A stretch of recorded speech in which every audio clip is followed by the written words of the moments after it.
오늘은 오직 박넝쿨의 은혜만이라는 제목으로 여러분과 함께 하나님의 귀한 말씀의 은혜를 함께 나누고자 합니다. 요즘 사회를 지배하는 무서운 감정이 저는 증오와 미움이라고 생각합니다. 요즘 일어나는 전쟁도 마찬가지고요. 최근에 일어나는 묻지마 이런 살인 행위들도 내재되어 있는 인간의 증오의 감정이 발동하는 것이 아닌가 생각합니다. 우리 합신에 제가 여기 오기 전에 제가 가르쳤던 학교가 신림역 근처에 있습니다. 그래서 제가 늘 신림역 4번 출구를 그렇게 이용을 하는데 오늘날 TV를 보니까 제가 다니는 그 길에서 어떤 한 남자가 무자비하게 사람을 칼로 찌르는 장면을 보고 너무 충격을 받았습니다. 나도 저 현장에 있을 수도 있겠구나 하는 그 두려움이 있었는데, 또 얼마 지나지 않으니까 분당 서현역 백화점에, 저희 아내와 자주 가는 백화점인데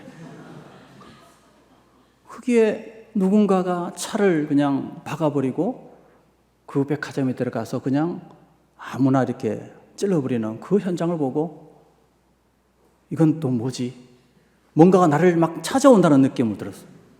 그런데 갑자기 또 거기에 이 테러를 암시하는 그 문자가 올라왔는데, 오리역에서 저희 아내와 서브웨이를 먹는 장소가 바로 오리역인데 거기에 테러를 하겠다고 글을 올려오니까 이제 나가기가 너무나 두려운 거예요, 요즘 세상이. 오늘 우리 지구촌을 지배하는 감정도 미움과 증오이고, 오늘 우리 사회를 지배하는 마음도 분노와 증오라고 생각합니다. 정치도 서로 미움에 온전히 붙들려서 그냥 공격만 하고 있고, 그리고 오늘날 TV나 프로그램을 봐도 복수가 이게 메인 이슈입니다. 그래서 하루는 저희 아들이 너무 막내 아들이 열심히 보는 프로가 있어서 이게 프로그램이 있어서 또 뭐냐 보니까 갑자기 뭐였는데요? 더 글로리. 그걸 또 너무 심취해서 보길래 저도 그래서 한번 보자 그래 하다가 다 보진 못했습니다.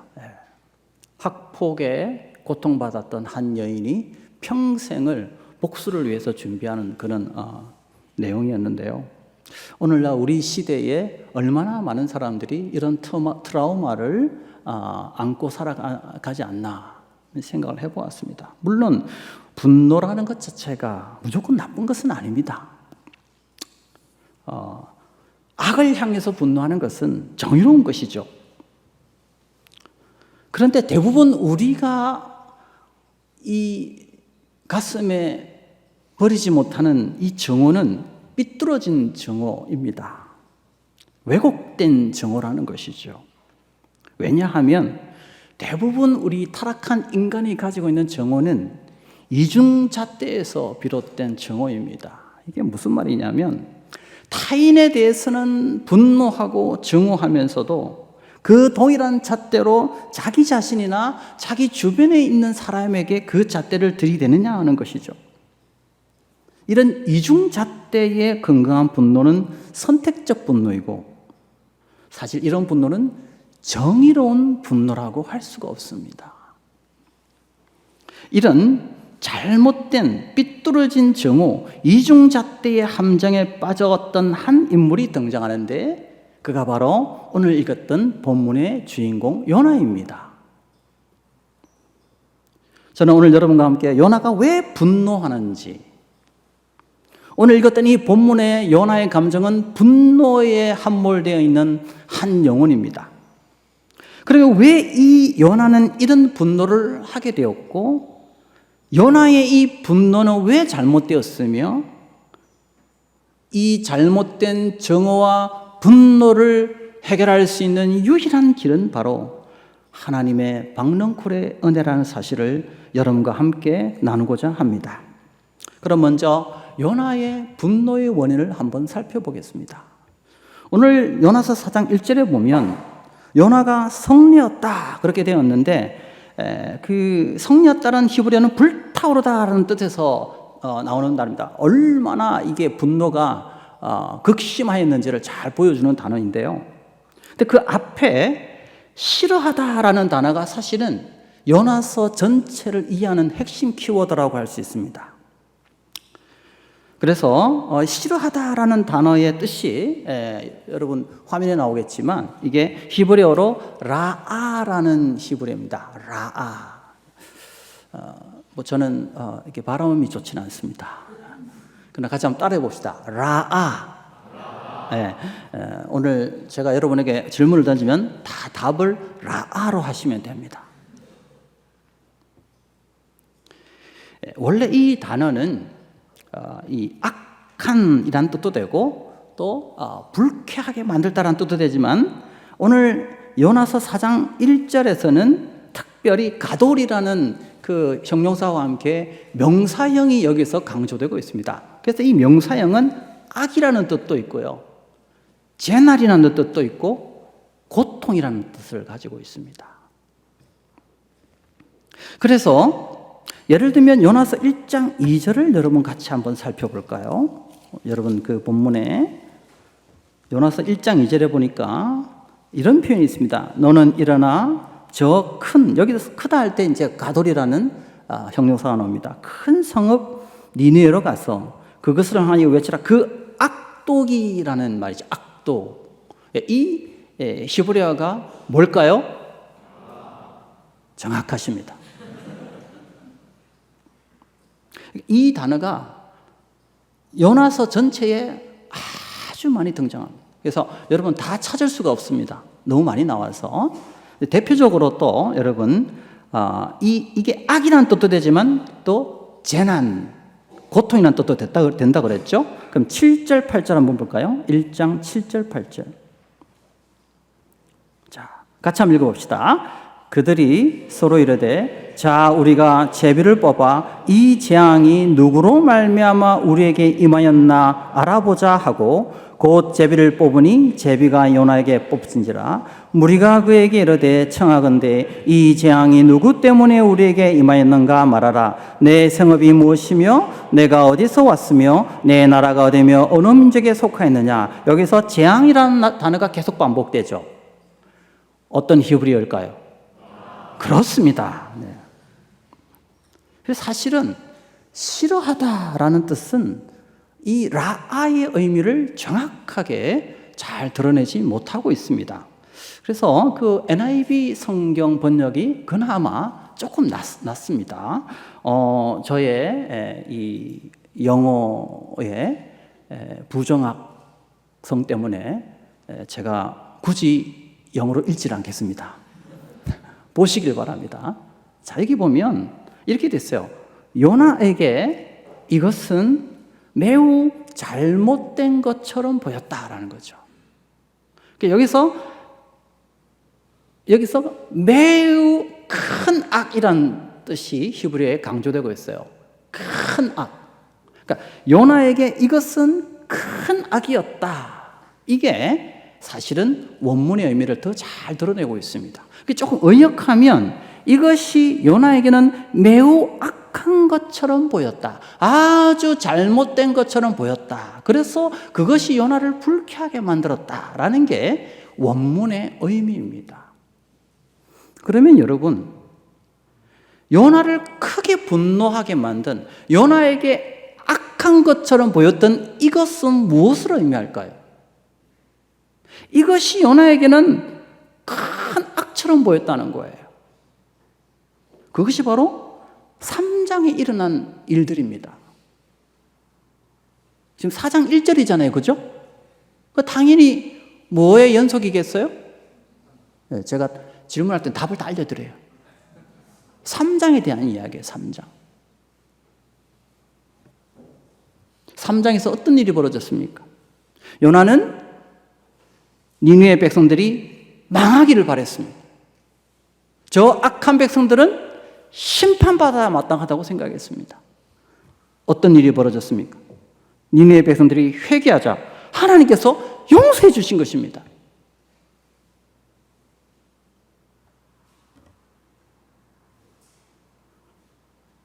요나가 볼 때는 받아들일 수가 없었습니다.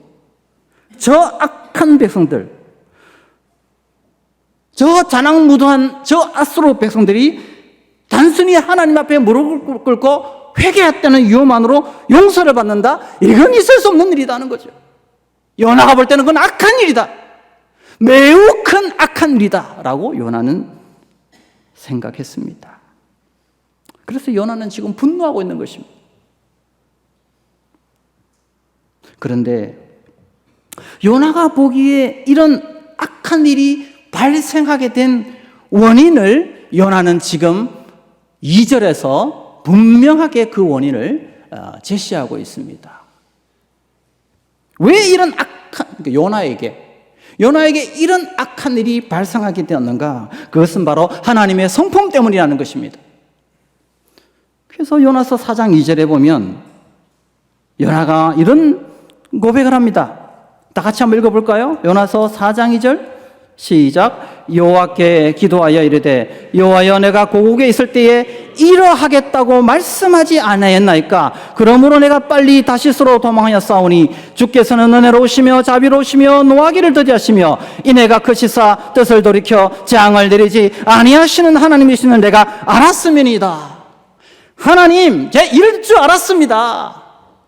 그래서 제가 니느웨 가지 않겠다고 하지 않았습니까?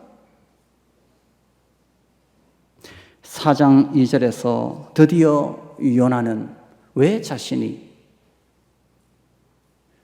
니느웨로 가라는 하나님의 말씀을 끝까지 순종하지 아니하고 다시스로 가게 되었는지를 분명한 이유를 여기서 밝히는데, 그 하나님의 말씀을 받아들이지 않았던 그 이유 중에 하나는 바로 하나님의 성품 때문이었습니다.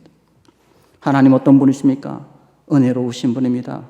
자비로우신 분입니다. 노하기를 더디하십니다. 아무리 범죄하고 악한 백성이라 할지라도 겸손히 하나님 앞에 무릎을 꿇으면 용서해 주시는 자비의 하나님이라는 사실을 요나는 알았던 것입니다. 혹여나 요나가 니느웨로 가서 하나님의 말씀을 전했는데 이 니느웨의 아수르 백성들이 혹여라도 회개하여서 하나님 앞에 나오면 하나님은 자비로우신 분이시기 때문에 그 백성을 용서해 주시는 하나님이라는 사실을 알았기 때문입니다. 그래서 요나는 그 하나님의 말씀을 거부하고 끝까지 다시스로 향했던 것입니다. 요나가 왜 이렇게 니느웨 백성들에 대한 강한 거부감을 가지고 있었냐 하면, 아수르와 같은 그 당시의 이방인, 아수르와 같은 이방인은 발견하기 어려웠습니다. 왜냐하면 너무나 잔혹한 민족이었기 때문입니다. 아수르의 잔인성을 한번 우리 화면을 통해서 한번 보겠습니다. 이 아수르인들은 자기의 민족을 대항하는 민족에 대한 처참한 참혹한 그런 심판을 자행하는 그런 민족이었습니다. 그래서 그냥 죽이지 않고, 여기 보시면 아시겠지만 지금 저게 이 겁질을 베끼는, 사람의 겁질을 베끼는 그런 참혹한 사형을 집행합니다. 그래서 그 어떤 그 기록에 의하면 살아있는 사람의 껍질을 다 베껴서 산처럼 쌓아 올렸다고 합니다. 누구든지 우리를 대항하는 자들은 이와 같은 처참한 결과를 맞이하게 될 것이다. 무서운 민족이죠. 그래서 요나가 볼 때는 이런 민족은 용서가 필요 없다. 이런 민족은 마땅히 심판받고 멸망받아야 한다라고 생각했던 것입니다. 자, 그런데 하나님의 이 성품에 대해 도전하는 이 요나의 분노에는 심각한 문제가 도사리고 있었습니다. 자, 요나의 분노의 문제를 정확하게 진단하려면 2절에 소개되어 있는 이 하나님의 성품의 배경을 잘 알아야 됩니다. 요나가 제시하고 있는 이 하나님의 성품은 어디에 잘 나타날까요? 출애굽기 34장 6절에 나타납니다. 여러분 한번 찾아볼까요? 구약성경 출애굽기 34장 6절입니다. 출애굽기 34장 6절입니다. 같이 한번 읽겠습니다. 시작. 여호와께서 그의 앞에서 지나시며 선포하시되 여호와라 여호와라 자비롭고 은혜롭고 노하기를 더디하며 인자와 진실이 많은 하나님이라. 요나가 지금 강조하고 있는 이 하나님의 성품은 출애굽기 34장에 등장하고 있습니다. 그런데 이 본문의 맥락이 중요합니다. 이 본문은 어떤 사건이 발생한 다음에 이 말씀이 주어지고 있을까요? 출애굽기 32장에 어떤 일이 벌어졌습니까? 금송아지 숭배 사건이 발생했습니다. 모세가 시내산에 올라간 사이에 아론과 백성들이 금송아지를 만들어서 우상을 숭배하였습니다. 그래서 하나님께서 이 백성들을 다 멸망시키겠다고, 병망덕한 이 민족들을 다 쓸어버리겠다고 하나님께서 하셨습니다. 그러자 모세가 32장 12절에 보면 이렇게 중지합니다. 어찌하여 애굽 사람들이 이르기를 여호와가 자기 백성을 산에서 죽이고 지면에서 진멸하라는 악한 의도로 인도해내었다고 말하게 하시려 하나이까?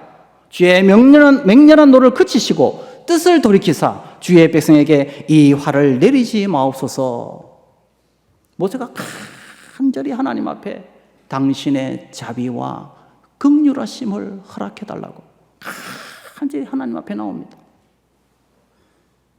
그래서 출애굽기 32장과 34장에서 맥락에서 보면 우리가 꼭 놓치지 말아야 할 핵심 포인트가 있어요. 그것은 무엇입니까? 이스라엘의 근본이 라아하다는 겁니다. 이스라엘의 근본이 악하다는 거예요. 악이라는 것입니다. 애고로부터 구원받을 만한 자격이 있었습니까? 없었습니다. 그들이 하나님 앞에 어떤 공로로 구원을 받았습니까? 아닙니다. 어떠한 공로도 없습니다. 구원받을 만한 자격이 하나도 없는 백성이 이스라엘 백성입니다. 이스라엘은 바로 라아한 자들입니다. 라아하기 때문에 라아 당해야 됩니다. 재난을 당해야 되고 심판을 받아야 할 자들입니다. 그들이 바로 이스라엘이었습니다. 악을 행하기에 재앙을 당해 마땅한 자들이 이스라엘 백성들이었습니다. 그러나 이런 악한 이스라엘이 진멸당하지 않고 살아남게 된 것은 전적인 하나님의 성품 때문입니다. 할렐루야. 그렇다면 요나의 분노의 문제는 어디에 있습니까? 요나는 이스라엘에게는 용서와 자비의 은혜가 마치 당연한 것처럼 여긴 반면에 니느웨 백성들에게는 이런 용서와 자비가 결코 허용되어서는 안 된다고 보았던 것입니다. 더욱이 우상 숭배했던 이스라엘은 회개하지도 않았습니다. 모세가 중지하여서 하나님께서 당신의 그 심판을 하나님께서 철회하신 것입니다. 반면에 니느웨 백성들은 베옷을 입고 금식하며 하나님 앞에 회개하였습니다. 그런데 요나는 이스라엘에게는 하나님의 자비와 용서가 당연하지만 니느웨 백성들에게는 하나님의 자비와 용서가 불필요하다고 생각했던 것입니다. 이 얼마나 이중적인 태도입니까? 이것이 바로 요나의 문제였습니다.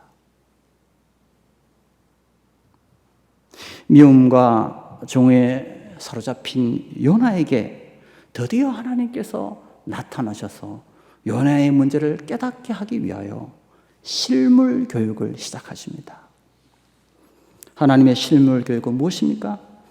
요나서에는 하나님의 실물 교육 가운데 두드러진 특징이 자연을 통해서 깨닫게 합니다. 1장에서는 풍랑을 통해서, 또 1장 말림에는 물고기를 통해서, 그리고 오늘 4장에서는 박넝쿨을 통해서 요나의 문제를 다 드러내 보이며 요나가 무엇이 잘못되었는지를 깨닫게 하십니다. 5절에 보면 요나는 니느웨 밖에서 초막을 짓고 그 성읍에서 무슨 일이 일어나는지를 계속 주시하고 있습니다. 왜 요나는 지금 니느웨 밖에서 초막을 짓고 지금 지켜보고 있을까요? 요나는 포기하지 않았습니다. 무엇을? 아수르의 멸망을. 지금은 잠시 회개했겠지. 지금은 좀 가슴이 좀 뜨거워가지고 하나님 앞에 회개했겠지. 그러나 또 죄를 지을 거야. 그러니 저 백성들은 이제 심판 받을 거야. 그들의 심판을 포기하지 않고 지켜보고 있는 요나의 모습을 우리는 생각할 수 있습니다. 이런 요나에게 하나님은 찾아가십니다. 그리고 하나님은 요나를 위하여 박넝쿨을 만들어 주십니다. 여기서 우리가 중요한 단어 하나를 꼭 기억해야 됩니다. 지금까지 주무신 분들 괜찮아요. 지금까지 딴 생각하신 분 괜찮아요. 지금은 들으셔야 돼. 지금은 들으셔야 돼. 괜찮아요. 저도 막 불가항력적으로 잠이 올 때가 있어요. 어쩔 수 없는 거야. 정지하지 않습니다. 사랑합니다, 여러분. 자, 근데 이게 좀 중요해서 제가 좀 죄송합니다. 6절 같이 한번 읽어보겠습니다. 시작. 하나님이 여호와께서 박넝쿨을 예비하사 요나를 가르게 하셨으니 이는 그의 머리를 위하여 그늘이 지게 하며 그의 괴로움을 면하게 하시오. 자, 여기서 중요한 단어 괴로움. 동그라미를 치셔도 돼요. 어떤 히브리어일까요? 그렇습니다, 여러분. 훌륭하십니다. 이 괴로움이라는 히브리어가 라아라는 히브리어입니다. 라아라는 단어는 악도되지만 심판, 재앙, 고통이라는 뜻도 가지고 있다고 여러분 말씀드렸죠. 자, 그러면 지금 요나는 어떻습니까? 이 박넝쿨이 없을 때에는 뜨거운 그 태양 속에서 고통받을 수밖에 없는 존재임을 보여주고 있어요. 팔레스타인 지역에 우리 존경하는 이보구 교수님을 꼭 좀 따라가셔서 우리 성경지리 하시면, 물론 저도 한번 다녀온 적이 있습니다. 물론 그 학교에서 보내줘서 갔습니다. 그때 이 시내산 근처 이 애굽 그 광야도 다니거든요. 그러면 낮과 밤의 기온을 직접 몸소 겪을 수 있습니다. 엄청난 기온차입니다. 근데 낮에는 무지무지 뜨겁습니다. 그 햇볕을 가리지 않으면 정말 죽을 수 있을 정도의 뜨거운 태양열을 여러분 경험할 수 있습니다. 그래서 그 빛을 사실 어제 우리 그 교수님들하고 이 단체 사진 찍을 때도 그 빛도 참지 못해서 제가 참 힘들었어요, 사실은. 그래서 몇 도 된다고 그죠? 그래도 그것 때문에 이랬거든요. 근데 40도를 넘어가는 뜨거운 태양열이 한 대낮에 비춘다고 생각해 보십시오, 여러분. 얼마 견딜 사람이 몇 명이나 되겠습니까? 자, 그런데 여러분, 하나님께서 이 요나에게 무엇을 만들어서 가려 주었습니까? 박넝쿨입니다. 요나는 초막을 지었지만 이 초막조차도 이 뜨거운 태양열을 다 가릴 수 없었습니다. 어떻게 요나가 이 뜨거운 태양의 고통에서 벗어날 수 있었습니까? 하나님께서 만들어주신 바로 이 박넝쿨이 이 고통과 이 재앙에서 벗어나게 해 주었던 것입니다. 요나는 오직 하나님이 만들어주신 이 박넝쿨 아래에서만 참된 안식을 누릴 수 있었습니다. 그런데 하나님은 요나에게 당신이 만들어주셨던 그 박넝쿨을 다시 앗아가셨습니다. 왜 그랬을까요? 요나의 근본적인 문제를 깨닫게 하기 위해서였습니다. 요나의 가장 심각한 문제는 무엇이었습니까? 그가 지금 누리고 있는 이 박넝쿨의 은혜를 당연시 여겼기 때문입니다. 그가 어떤 노력과 힘으로 이 박넝쿨을 만든 것이 아니었습니다. 하나님께서 전적인 하나님의 은혜로 이 박넝쿨이 요나에게 주어진 것입니다. 그런데 그 은혜를 요나는 잊어버렸습니다. 하나님께서 박넝쿨을 자라게 하셨고 하나님께서 친히 그 뜨거운 태양의 고통으로부터 벗어나도록 하나님께서 요나에게 안식을 주셨던 것입니다. 요나가 이런 박넝쿨을 받을 만한 어떤 뭔가를 한 것이 아닙니다. 그에게는 그 어떤 공로도 없습니다. 이 은혜를 받을 만한 자격이 요나에게는 없습니다. 전적인 하나님의 은혜입니다. 전적인. 아무것도 한 일이 없는 요나에게 하나님이 그냥 주신 것입니다.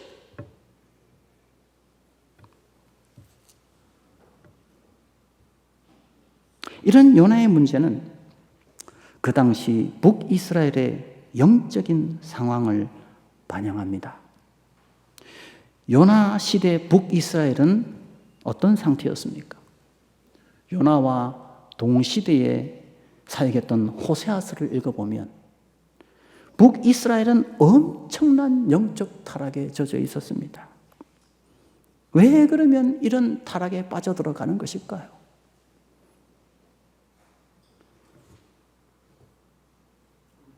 현재 누리고 있는 그들의 은혜를 당연시 여겼기 때문입니다.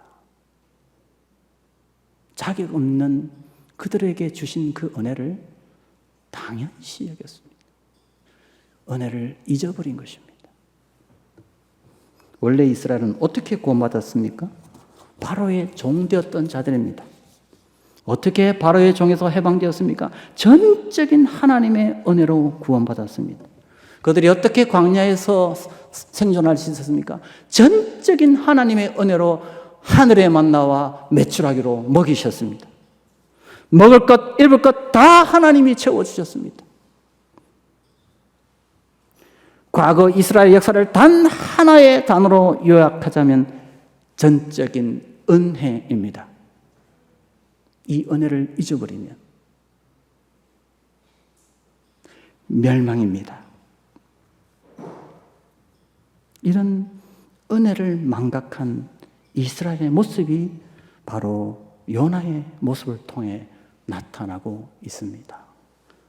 이 요나의 모습은 오늘 저의 모습이고 여러분의 모습입니다. 3년의 신학 과정을 통해서 여러분 얼마나 하나님의 은혜를 회복하고 있습니까? 얼마나 감격해 하고 있습니까? 저는 이 자리에 설 자격이 없는 자입니다. 교수로서 정말 생각해 보면 부끄럽습니다. 하나님의 은혜입니다. 얼마나 영광스러운지 모릅니다. 이 자리가. 물론 피곤할 때는 힘듭니다. 그럼에도 불구하고 감사합니다. 왜냐하면 저에게는 자격이 없기 때문에.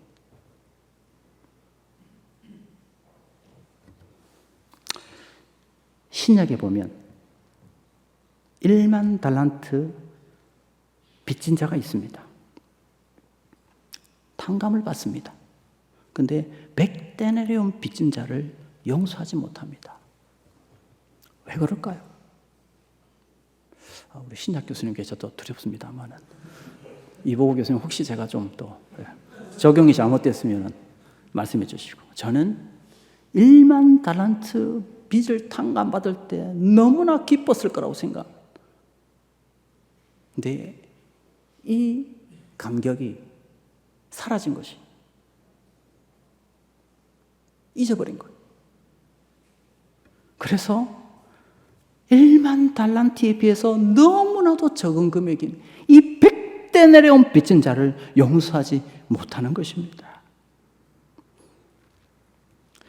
오늘 우리 사회에 미움과 정오로 물들어가는 이 세상에서 우리가 회복해야 할 것은 무엇일까요? 자격 없는 우리를 하나님의 자녀로 불러주시고 이 영광스러운 복음의 사역자로 불러주신 이 은혜를 기억할 때, 여러분이 앞으로 목회 현장에서 겪는 숱한 어려움과 증오의 감정을 직면해 나갈 때 그 은혜의 회복이 그 문제를 극복할 수 있으리라고 믿습니다. 저는 마지막으로 정도의 선교자 문중경 전도사님의 임자도 진리교회 이야기를 여러분에게 잠시 소개해드리고 말씀을 마치고자 합니다. 제가 천국의 섬 정도라는 책을 읽게 되었는데, 이게 문중경 전도사님의 삶에 대한 부분을 다루고 있습니다. 지난번에 우리 존경하는 교수님들께서 아마 정도도 방문한 것으로 제가 알고 있습니다. 아시는 분은 한 번 더 들으시면 될 것 같고요. 모르시는 분은 같이 또 이 은혜를 나누고 싶습니다. 이 책에 보면 굉장히 저에게 감동을 주는 한 이야기가 등장하는데, 여러분 잘 알다시피 문중경 전사님께서 이 공산 좌익들에 의해서 결국 이제 무참하게 죽습니다. 그래서 정도의 그 갯벌에 그렇게 이제 피를 흘리면서 죽게 되는데요. 그런데 이 문중경 전사님께서 그 신안군, 섬으로 되어 있는 그 신안군의 여러 섬을 또 개척하십니다. 거기에 임자도라는 그 섬이 있는데, 이 임자도의 진리교회도 문중경 전사님께서 이렇게 하나님이 세우게 하셔서 그 교회를 시작하게 합니다. 그런데 이 공산당이 내려와서 결국에는 이제 이 진리교회의 성도들을 다 대부분 이렇게 죽여버립니다. 그래서 그 진리교회에 문중경 전사님이 세우신 이판일 장로님과 그의 가족 12명, 그리고 교우 48명이 칼과 창에 찔려서 손발이 묶여서 바닷물에 던져집니다. 그래서 이 순교를 기념해서 그 진리교회 앞마당에 48인 순교 기념탑이라고 세워져 있다고 합니다. 근데 제가 지금 이야기를 왜 드리고 있냐면, 이제 이 공산당이 내려왔는데 이제 바뀐 거예요. 형세가 바뀌었어요. 이제 공산군이 물러가게 되었습니다. 근데 임자도에 일어난 이 참혹한 사실이 한국 해군에게 알려져서 해군 부대가 들어와서 이제 좌익을 색출하기 위하여 들어오게 되었습니다. 해군 부대가 들어왔는데 누가 좌익이고 누가 이 좌익에 참여하지 않은지를 정확하게 아는 사람은 그때 죽었던 이판일 그 장로님의 아들이 살아있어서 알 수 있었던 것이에요. 그래서 해군이 그분 성함이 이인재, 나중에 목사님이 됩니다. 아주 어린 나이였죠. 아버지가 그리고 그 교인들이 칼과 창에 찔려 죽는 현장을 다 본 겁니다. 그래서 해군이 이인재 목사님을 같이 하면서 누가 좌익이냐 말하라. 그래서 이 좌익에 가담했던 사람들의 이 운명이 이인재 목사님의 손가락에 달려 있었던 겁니다. 그런데 이인재 목사님께서 아버지가 믿었던 예수님, 그리고 문중경 전사님이 가르쳤던 그리스도의 사랑, 그것이 기억이 나서 전부 다 묻지를 않고 넘어갔다고 합니다. 그래서 문중경 전도사님의 큰 영향을 받았던 정택이 목사님이 이렇게 말씀합니다. 그대로 제가 읽어드리겠습니다. 정택이 목사는 이것이야말로 진정한 부흥의 역사라고 평가했다. 그러면서 정택이 목사님이 이렇게 말씀하십니다. 1959년에 임자도로 이사를 갔는데 좀 깨인 사람들은 다 진리교회를 다니더군요. 이미 상당히 불이 붙어 있던 때입니다. 순교로 인해 믿는 사람들 씨가 말랐었는데 만일 그때 이인재 목사님이 이들에게 보복을 했더라면 진리교회는 부흥되지 않았을 겁니다. 이인재 목사님이 보복하지 않고 원수를 끌어안았기 때문에 교회의 부흥이 이루어질 수 있었습니다. 어떻게 이런 일이 가능했을까요? 은혜를 아는 자만이, 은혜를 기억하는 자만이 용서할 수 있습니다. 앞으로 여러분, 제가 사람이 모이는 곳에 가보면 항상 갈등이 생깁니다. 신학교에도 갈등이 생깁니다. 밥 먹다가도 싸웁니다. 목회를 하면 더 많은 갈등을 만나게 됩니다. 피할 수가 없습니다. 어떻게 우리에게 다가오는 이 정오와 미움의 이 원수들과 싸울 수 있겠습니까? 나의 나된 것이 전적인 하나님의 은혜의 힘을 회복하는 것입니다. 그 은혜를 기억하는 것입니다. 그리고 그 은혜의 힘으로 여러분 앞에 있는 미움과 싸워서 승리하는 귀한 주의 사역자들 되시기를 간절히 축복합니다.